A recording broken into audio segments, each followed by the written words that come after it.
Let's make a toast to success and nothing less. Yes, sir. What up, YouTube?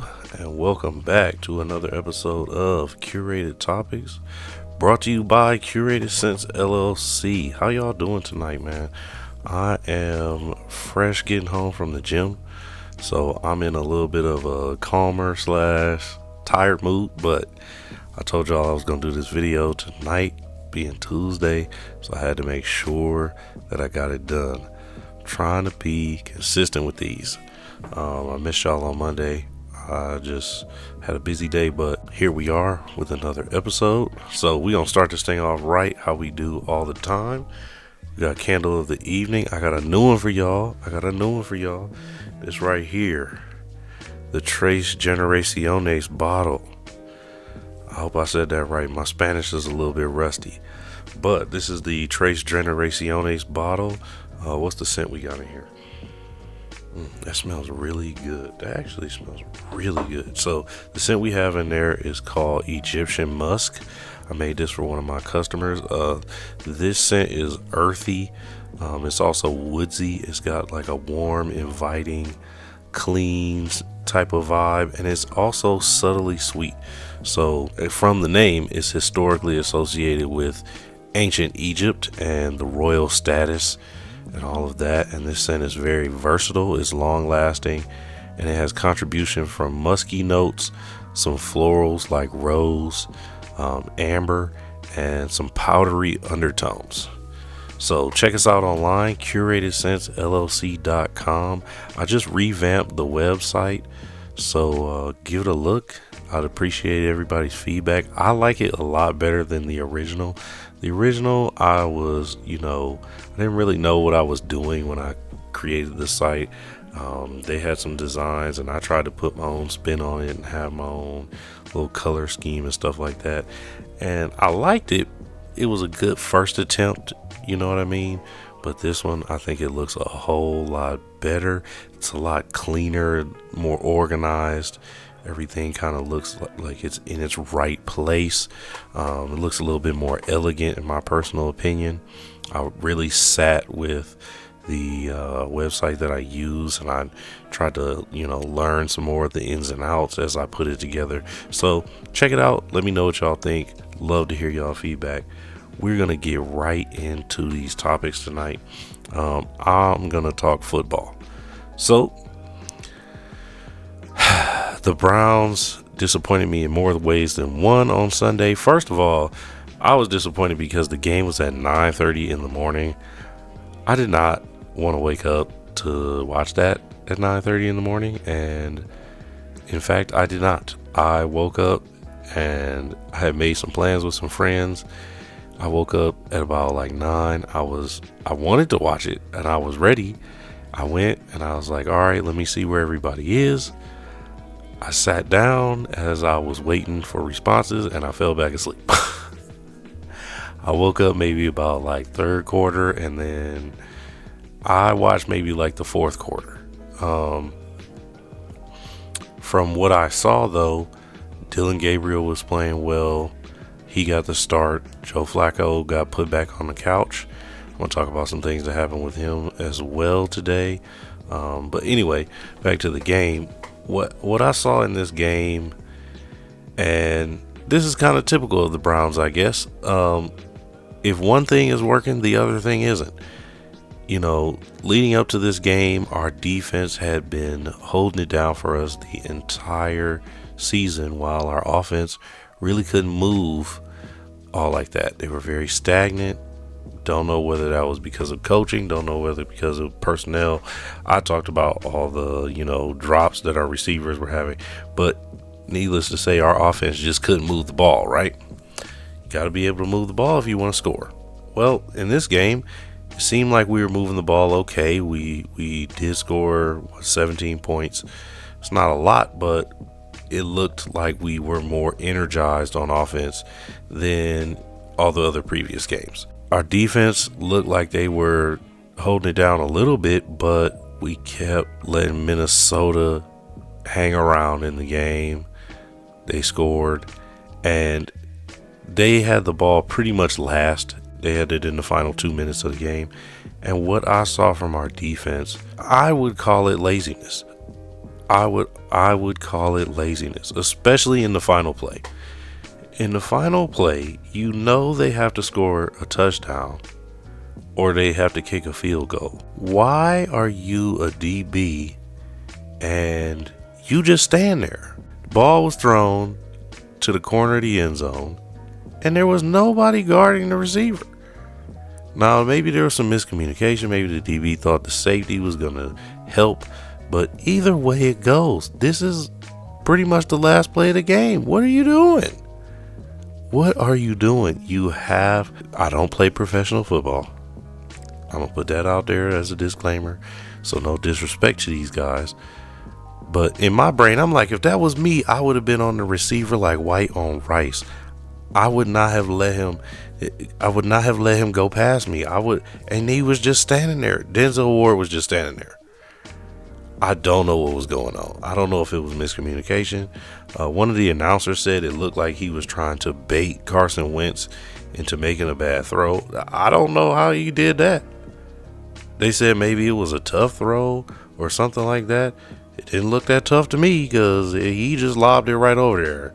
And I mean, Ward was not even in the camera view.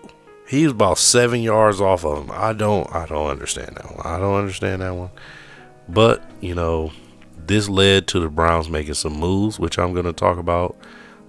Today, the Browns announced that they traded Joe Flacco to the Cincinnati Bengals. I want to take this opportunity to say thank you to Joe Flacco. Thank you for getting up off the couch for us and producing for us 2 years ago. I wish he would have been able to stay. I think that he would have served as a good backup QB for us, especially last season when Deshaun went down. And I just think that a lot of things may have been different had we kept Joe around. But that's neither here nor there. Now, based off his performance, do I think he should have been traded? I don't know. Maybe, maybe not. I am just kind of excited because we closer to getting Shador in the game. I want to see Shador Sanders in the game. Now, that's no disrespect to Dylan Gabriel. I think Dylan Gabriel played a pretty decent game on Sunday. Now, the one thing I do want to bring up about Dylan Gabriel, I did not realize how short he is. And that's no disrespect to him. But my goodness, they showed after the game, the players shake hands. They showed a camera view of him standing next to Carson Wentz. And Carson Wentz's head was at the top of the camera. It was all the way up here. Like they cut out his forehead. His eyes were at the top of the TV because Dylan Gabriel was down here, like in his chest. Pause. I was like, whoa, who is that? And then I saw his name on the back. I was like, that's Dylan Gabriel? Like, he's that little? That scares me a little bit. And the reason I say that scares me is because we are in the AFC North. This is I can't say by far, but this is the hardest division in football.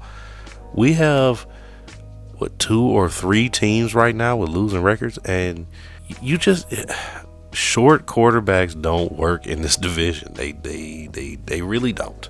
They really don't. We saw it last year kind of with Russell Wilson. Now, he had an okay year, but I can't call it a success. Other short quarterback, Baker, he was all right for us, but he had a couple bad seasons too. The thing about the short quarterback, they can't really stay in the pocket because it's hard to see over the line. That's just a reality, right? So you have to design plays where they have to be able to roll out of the pocket or something like that in order to throw the ball. Now, when it works, hey, it works. And I have no issue with that. But when it does not work and people are getting into the backfield, a short quarterback is going down. Now, I like that Dylan Gabriel is more mobile. He's much more mobile than Flacco, but he's younger. But I do like that about him. And he was completing passes. So I'm willing to give it a shot. We'll see. But when I saw that, that camera view, man, that made me nervous. I was like, oh my God, I didn't realize. I did not realize. And like I said, I don't play professional football, so I'm not trying to take shots at him because he worked hard and he made it to the NFL. But dang, man, he is little. Pause. I want to talk about this move. I'm going to go back to this move, though. I do like the fact that we are willing to switch it up. I'm sad to see Joe go because I was such a fan of his performance 2 years ago. But I do understand that it's like, hey, we need to make a change and we need to make it now. We need to get our offense moving. Now, the one thing that I don't really like is the fact that we didn't build up our receiver core more. And maybe we're trying to give those guys time to develop or something like that. We need like a true wide receiver one. I know right now it's Jerry Jeudy, and no disrespect to him, I don't know if he's a number one wide receiver. I've seen a lot of drops. We need something, because we need more guys who we can throw the ball to, who are reliable, and we need that core receiver group to really be dangerous out there on the field. That's what we need. We need them to strike fear in the hearts of other defenses, and right now they don't. We can't move the ball. Now, I do like how our run game is starting to come about with Quinshon Judkins. He is starting to develop and turn into a very good running back for us.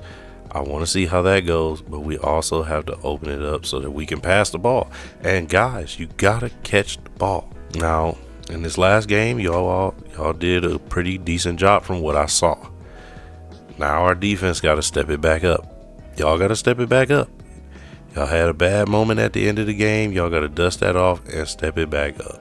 Now, on to what we all want to talk about is Shedeur Sanders got moved to QB2. There's a lot of drama around Shedeur because, he's the hype person of the year pretty much. He is from the Sanders family, so there's a lot of expectations. There's a lot of people hating because they feel like, nepotism and all that. I'm not here to talk about that. I just want to see him get into the game. He performed during the preseason. I think he has a chance to perform for us during the regular season. I want to see Shedeur get a chance. And I question, when is it going to be his time? When is it going to be his time? Okay, now we have made a move. We saw that Flacco wasn't working out as our starter. That's okay. We sent him on somewhere else. But now, let's give Shedeur a shot. Let's give Shedeur a shot. I think it is time. And I think that some of these changes are being made because we as fans want to see something different. We as fans are getting tired of always losing. And this also makes me question, is the coaching staff on the hot seat? Is the coaching staff on the hot seat now? Who knows? Who knows? But it seems like some changes are coming. And in my personal opinion, they are coming just in time. All right, let's move on to some other sports. Now, I'm real excited about this. NBA preseason has officially started. Now, if you know me, you know NBA, that basketball is my favorite sport. Like Bob Wow said, I like the way you dribble up and down the court. I'm not going to finish the rest of that, but basketball is my favorite sport to watch. I love basketball. Oh my goodness. I love to play as well, but this is my favorite sport to watch, especially on TV. And I'm so happy that the NBA is back. It's been a long 4 or 5 months whenever the NBA finals ended, and I'm ready for my Cavs to do something. So I'm excited. I know they lost their preseason game tonight, which I don't like, but it's preseason. First game of the year is October 22nd. I will be there in attendance. I can't wait to go. I'm just glad that the NBA is back. There are a couple things I want to talk about, though. So, Media Day.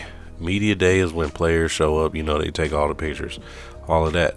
For the first time since 2007, Russell Westbrook has not officially participated in Media Day because he is not officially on a team yet. Now, there are some rumors that he was signed to OKC. I don't know if that is true or not. There were some rumors about him maybe joining the Kings. I really want to know, why is he not on a team? Like, this doesn't make any sense.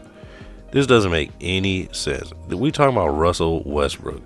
He was the walking triple-double for like 4 years in a row. That's unheard of. No other player has done that. And to be quite honest, I think he's gotten kind of a bad rap.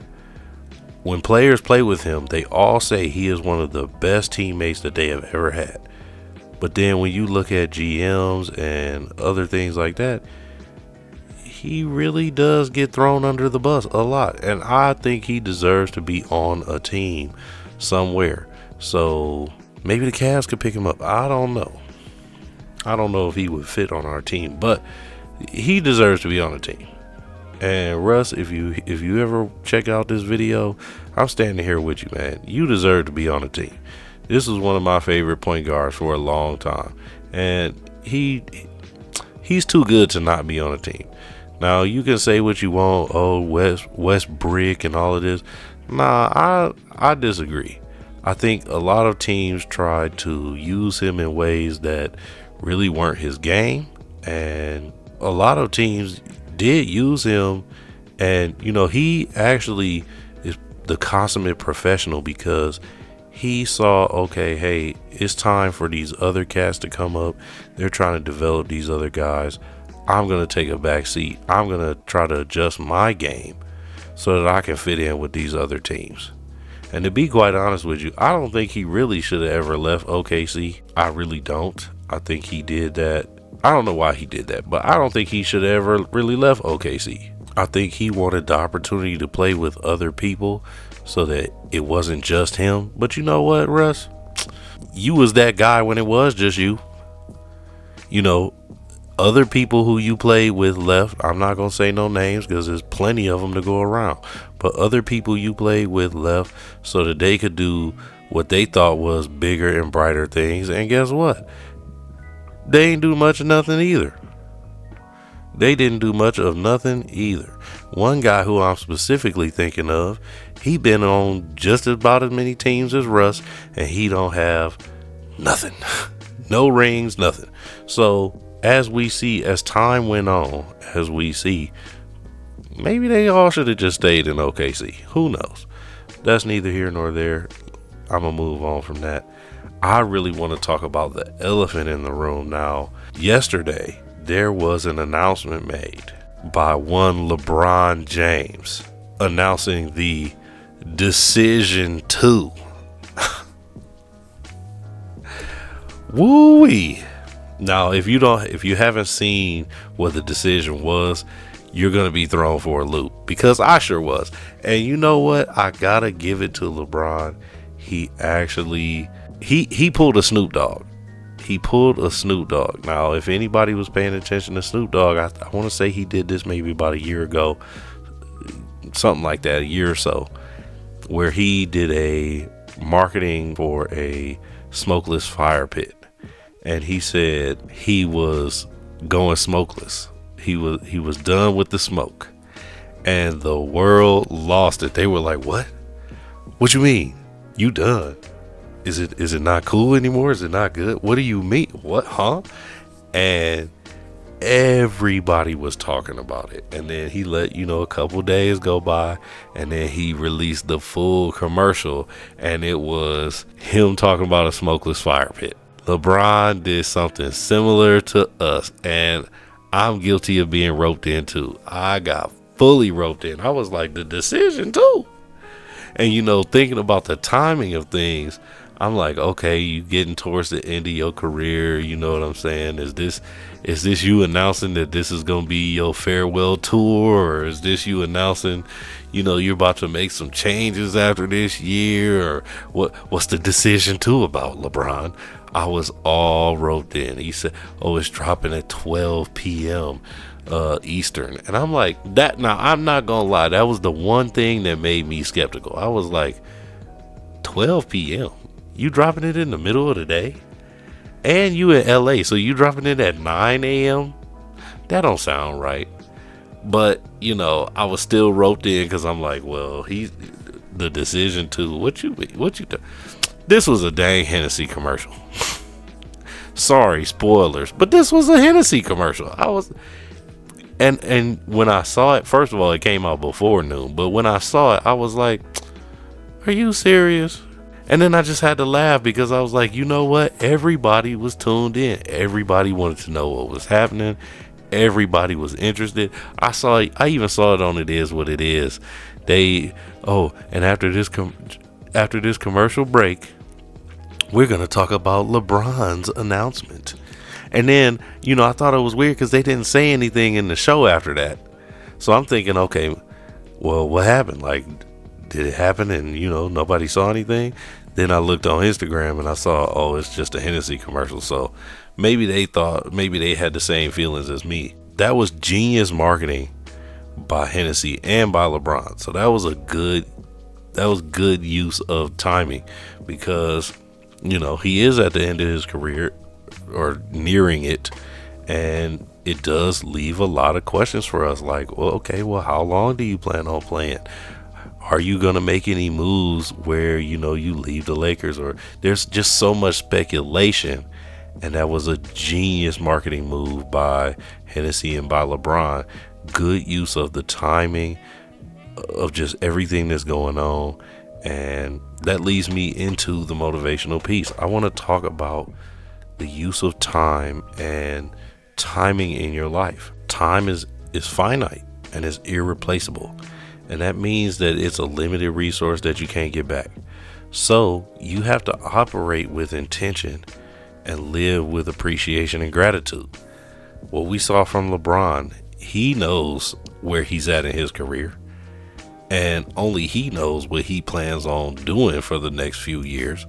But he was able to use his timing. He was able to use all the little speculation that's been going on around him and use it in a genius way to market a product and to market himself in that and that product together.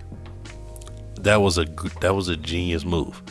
He used that opportunity to push himself forward. That's what I want you all to see with this. And that's how I want you to relate to that. You have to be able to use your timing and take advantage of it. How many of us have said, I got time. I got time to do that. And myself included. I've said it. I'll do that later because I got time. And then it doesn't get done, or I don't have time. The opportunity passed because I thought I had time and I missed it. We all put things off to the side, or we think we have enough time to do certain things later.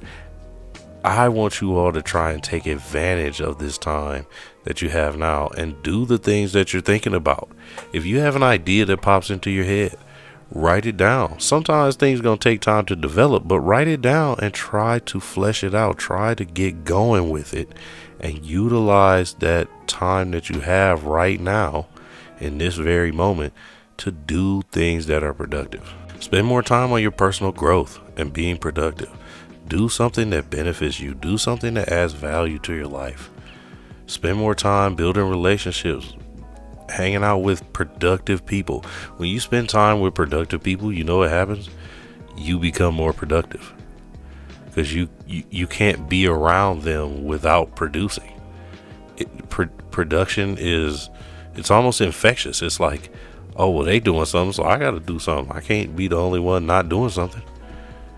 Spend more time studying, learning, getting new skills. In a later video, I might do it in the next video, but in a later video, I'm going to talk about how to build up your personal toolbox. And that's just adding skills to your repertoire so that you're ready for when opportunity knocks. Spend more time serving others. This is going to help increase your value and your self-worth. All of these things are going to help increase your self-worth and your value. But when you serve others, you really get that feeling of fulfillment, knowing that you're doing something productive and you're doing something for someone else to help someone else. Now, I talked about all the things to spend more time on. Now we're going to talk about the less time. Spend less time with unproductive people. or less productive people. It's cool to help people, to help pull them up, to help bring them up. They have to want the help, but you can't spend all your time with people who aren't productive or with people who are less productive. And when I say that, I specifically mean the people who are intentionally unproductive. They're intentionally less productive. Like, they don't want to do anything. Well, spend less time with them, because like I said, productivity is infectious. If they're not productive, you're not going to be productive. Even if you're trying to help them out, you could be trying to help them out and it could be a waste of your time because they're not trying to get the help. Sometimes there comes a time where you have to cut those people out of your life, or you just spend less time with them. You have to, I call it this, you deal with them in doses, right? So, you got your people and you might love them. Hang out with them a little bit and then go back to being productive. Hey man, I can't kick it all day. I got to go get some stuff done. One of my friends, I talk about Aaron Animal. Now, I'm not calling him less productive at all. So Aaron Animal, we talk regularly, but there comes a time where we be on the phone and, a lot of times we talk about productive things, but we talk about all of our other interests too. And we'll be on the phone and he'll be like, all right, man, hey, let me holler at you later, cause I got to finish this. And I'll do the same with him. I'll be like, hey, I got to finish this. So let me holler at you in a minute.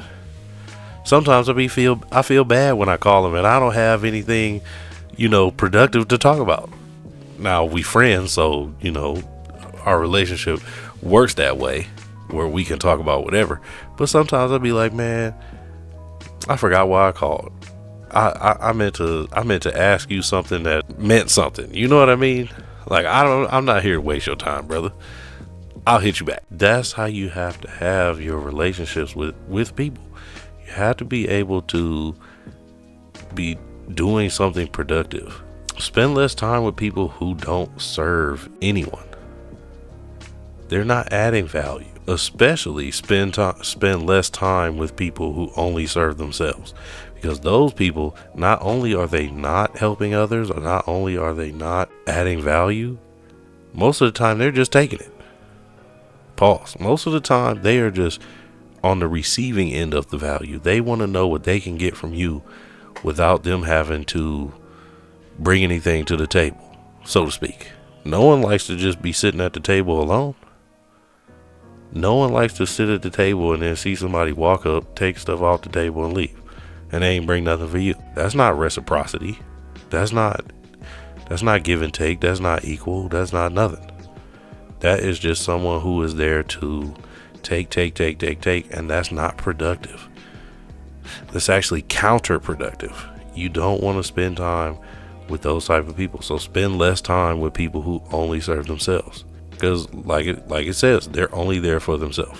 Now, when it comes to timing and working things out, having good timing isn't always about doing things fast or immediately. Okay, just because you got the idea, that doesn't mean you can do it all the way. Sometimes you have to take your time to flesh things out. Some things will take time to develop, and that's where patience comes in. Now, I'm not saying don't do it, but what I am saying is recognize that there is a process to everything, and there's a process to your visions coming to fruition, and they're going to take time. But when you know that, when you're self-aware of that, you're more willing to go about the process. You're more willing to do the things necessary in order for that to happen. You also have to learn how to spot timing and when is the correct time to act. And this comes from learning how to look at the signs of life. This comes from increasing self-awareness. This comes from developing your what they call EQ. Now, that's your emotional intelligence. You have to have some IQ as well, which is just plain intelligence. But being more self-aware involves you knowing yourself and being able to recognize what's going on around you. And I'm going to talk about that in some other videos as well. I'm actually reading a book and it's very interesting. It's called Emotional Intelligence 2.0. and it goes over strategies on how to increase your EQ. And it comes with little tests and, different checkpoints and things like that. But this is a very interesting book. If you are into reading, I suggest you check it out. It is Emotional Intelligence 2.0. And I'm going to do some videos based upon some of the things that I've read and the topics within the book itself. So look out for those as well. But it talks about how to increase your self-awareness. And by doing so, you will open yourself up to life, and you'll be able to see some of the signs of life and what's going on around you.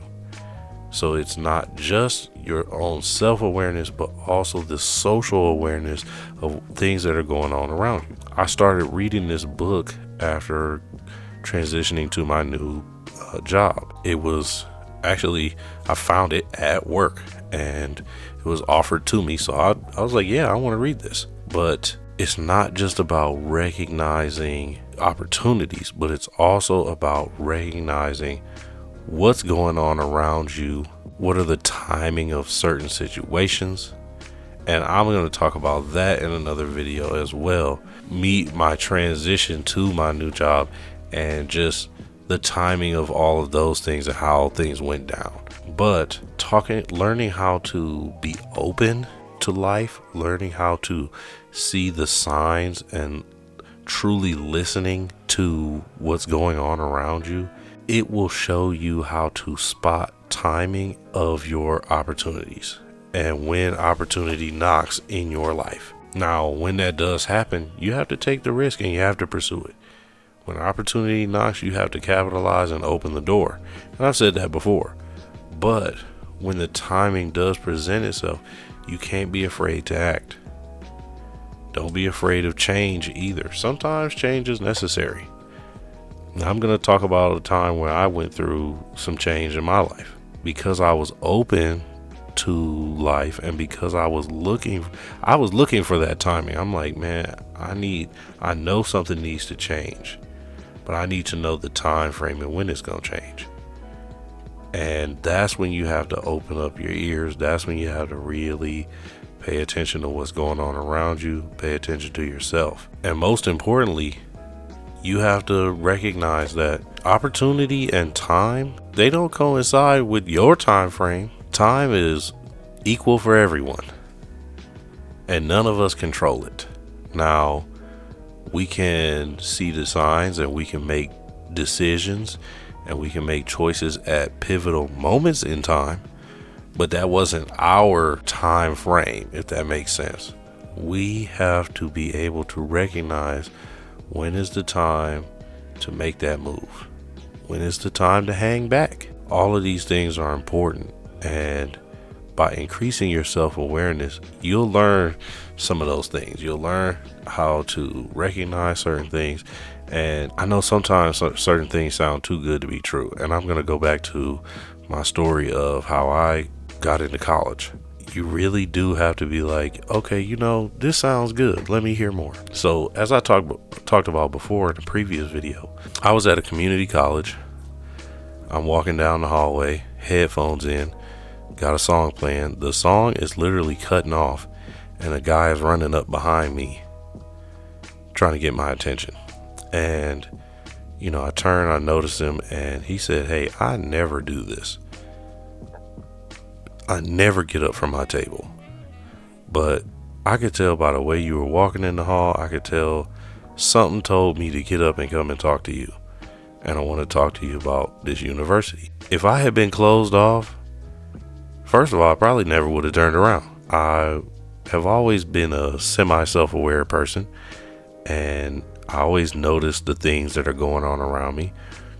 And so I'm like, who is this guy running up by me? Like, what's going on? So I took a headphone out, and when he said that, because of the things that were going on in my mind at the time, I recognized this as an opportunity. I'm like, okay, you said you never get up from your table. At first I'm like, all right, that's good, that's great. Are you just saying that? But then as he kept talking, he said, something about you told me that you don't belong here. And it was that really stuck out to me, because it wasn't like, oh, I felt like I was better than anybody or anything like that, but I had goals in mind. I knew, okay, yes, I'm going to the community college, but this is all part of a plan to get to a 4-year university. And he said the key thing that made me stop and pay attention. Now, I recognized that at that time, okay, this is an opportunity. Opportunity is knocking. It might not be very loud. It might not be directly in your face. Pause. It might not be, some big giant sign with lights on it.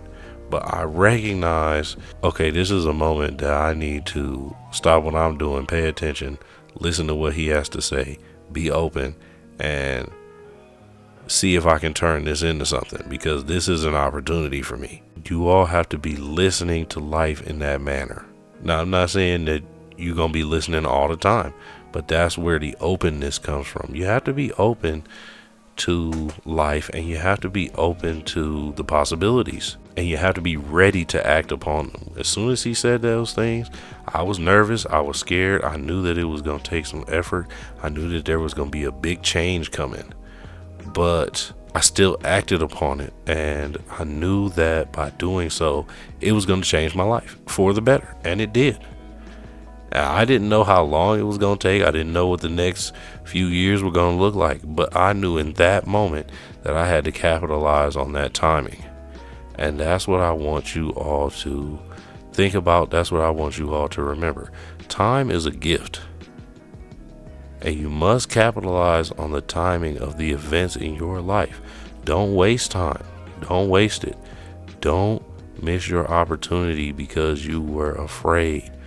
Don't miss your opportunity because you said, well, I got time, I can do it later. No, if you're trying to make a change in your life, if there's something that you want to do and you see that opportunity, take it. What Nike say, just do it. Just do it. So that's where I want to leave off with y'all tonight. We're going to talk a little bit more about this topic, and I'm definitely going to go back over some of the skills for increasing self-awareness. I might make that like a series where I just kind of go through different chapters from the book and things like that. So y'all let me know if that would be something that you'd be into, and I'll get on that. Now, I want to first, I'm gonna do the music, but I'm gonna come back to it. First, I want to shout out to all my subscribers. I want to give y'all flowers. I'm gonna take this time to give y'all flowers. You like how I did that? Yeah. I want to say thank you. I just got over 300 subscribers. I'm actually at like 350 or something like that now. I appreciate you all. I hope that this is helping people out there. I hope that you all can relate to this, and I hope that it is adding some productivity and adding some value. I hope you all are learning something, and I just wanted to take that time to say thank you for all of you for subscribing, and please share with other people. I want to help build people up, men, women, everybody. I want to help build you all up so we can all be the best versions of ourselves. So thank you all. Thank you to my subscribers. Now let's get on to the music. So for the music this week, I got a song of the week this week. I'm dipping back into an old album that well, it's not old, but it's an album I talked about in a previous video by one of my new homies. I'm gonna call her a homie, Heck of a Mecca. She is a artist out of Akron, and the song of the week is called Out of This World. Very lyrical track. It is off her album Garden of Eden. I really like this album. I said it before, I'm gonna say it again. This is one of the few, like, I get so excited about. First of all, I get so excited about lyrical rappers in general, but I get very, very excited about lyrical female rappers, especially when they got more to say than the typical. And I'm just gonna leave it at that. She has a lot more to say than just the typical, and it's stuff that I can put on repeat. Like, I play it in my car. I'll play the song 2, 3, 4, 5 times in a row. she does a show on YouTube where she listens to music from underground artists and stuff, and I'd be in there and asking her to play her own stuff. I'd be like, girl, whatever you listening to is good and great, but play your stuff. Have a listening party for your stuff. I really want to find out. I might do that as a video too. I want to do like a listening party for her album or something. Maybe have her come up here. If you watching, let me know if we can do that, because I think that would be fun. But also, she need to get paused. She need to get her put out there more. Like, her stuff needs to be out there more. She needs a bigger fan base. She needs more listeners and all that, because it's fire. It is really fire, and that's me being, genuine from the heart. Like, it is. Her stuff is good. So y'all go check her out. The song of the week is "Out of This World," Heck of a Mecca. I'm gonna put it up in the video so y'all can see the spelling. But yeah, check her out, man. Fire, dope artist. That's all I got on that one. But I'm gonna close the show on out. I want to say thank you to all my listeners. I appreciate all the feedback that I've been receiving. Thank you to all my subscribers. We got past 300. We up there to 350. Let's get up to 500 before the end of the month. If we can get up to 500 before the end of the month, I got a surprise for y'all. Okay. I'm not gonna tell you what it is because it's a surprise, but I got a surprise for y'all. I'm gonna talk about a little something. All right. Last but not least, how y'all like this hoodie, man? This is a early birthday present to myself. I like this hoodie. It's a comfort hoodie. Have y'all ever heard of comfort? Well, I don't know, but I like it. I really like the pattern. I love the pink. Shout out to Cameron. Cameron, like many other people I know, inspired me to be comfortable with wearing pink. I had wore it maybe once or twice before coming across Cameron, but man, back in the day, especially Killer Cam would be wearing all the pink. I mean, pink hat, pink shoes, pink do-rag, pink Timbs, pink socks. I ain't never seen him in no pink jeans, but yeah, I was like, hey, if he can wear it, I can give it a try. And then I did. And you know what? Hey, some little shorties was hollering at me there. Ooh, you look good in the pink. And I never look back. I keep wearing pink. I stay with some pink stuff. Something. I got a hoodie, a shirt, or something. So, shout out to Cameron. Thank you. And that's how we gonna close the show on out tonight. So, like I always say, I'll catch y'all on the next one.